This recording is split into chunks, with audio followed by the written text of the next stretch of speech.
For the Climate Discussion Nexus, I'm not John Robson, even if I look like it.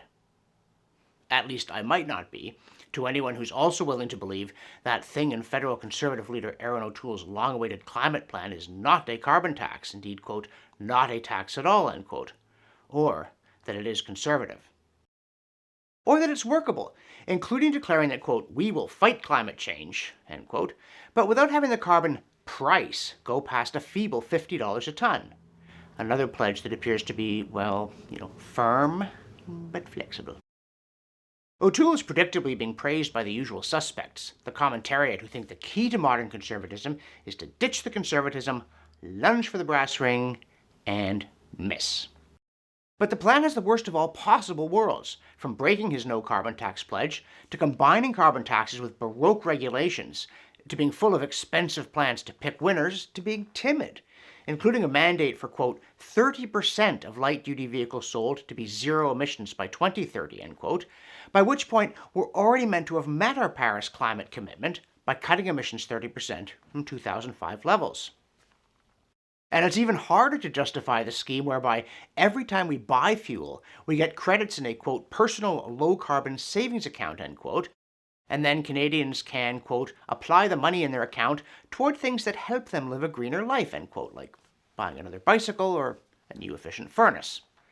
Unless you already have enough of either. As the Toronto Star editorial board rightly noted, quote, if a left-wing party had come up with the climate change plan that Erin O'Toole put forward last week, Conservatives would laugh it out of the room, end quote. And as CBC pundit Andrew Coyne quickly said, quote, you can already see the Liberals polishing their attack lines on this. The more you burn, the more you earn, end quote. At least the Tory plan also favors nuclear energy. But you know what happens when you try to have your cake and eat it too? Well, if you don't, ask Erin O'Toole. Meanwhile, both Justin Trudeau and the Business Council of Canada, from different sides, are heaping fuel on the fire. The Liberals are about to set even more ambitious targets instead of figuring out how to meet their existing ambitious ones. And the BCC says, guys, quote, few Canadians understand the scale of change that will be required, end quote. Well, maybe that's because everyone keeps telling them it will be easy, with taxes that won't tax you and a green economy that will make us all even richer for even less effort. Weber, meet Road, because from Australia we hear the latest and most devastating news yet about climate. No, not tidal waves, the moon going dark, or a beast with 7 heads and 10 horns. By the way, does that make 70 horns total, or is it 1.4 per head? But I digress. It's also not about giant jellyfish, stray cats, or kidney stones, all predicted effects of climate change. We're talking smaller strawberries. What's next? Bitter sugar? Sour cream? Or just some absurd hype about how plants hate warmth and plant food? Now there's an unpalatable dish. Oh well, maybe they can grow bigger strawberries in the floating vegetable gardens of Bangladesh, which are apparently a recent adaptation to climate change that people there have been doing for centuries because, they live in the low-lying delta of 3 massive rivers, the Ganges, the Brahmaputra, and the Meghna, and they get monsoons. As that study notes, quote, around a quarter part of Bangladesh is flooded for several months a year, affecting agriculture in particular, end quote. What isn't affected by being flooded? School? Your house? Anyway, blah, blah, extreme weather, blah, blah, blah. Oh, and another study says we can have planet-saving floating solar farms, provided, I guess, they don't collide with those Bangladeshi hyacinth mats. Now, for a nice change in the newsletter, we also note that in the Wall Street Journal, Holman W. Jenkins Jr. offers some good news. Specifically, that a number of climate scientists and others are getting fed up with the RCP 8.5 catastrophe scenario that we have repeatedly debunked, and with catastrophe scenarios generally. And they include Stephen Koonin, a PhD in theoretical physics from MIT and former senior Obama Energy Department official, who denies President Biden's claims that climate change presents a, quote, existential threat, end quote, and in his forthcoming book, Unsettled, What Climate Science Tells Us, What It Doesn't, and Why It Matters, punctures climate change myths from flooding to hurricanes to economic catastrophe. And it will be interesting to see how the alarmists try to deal with him.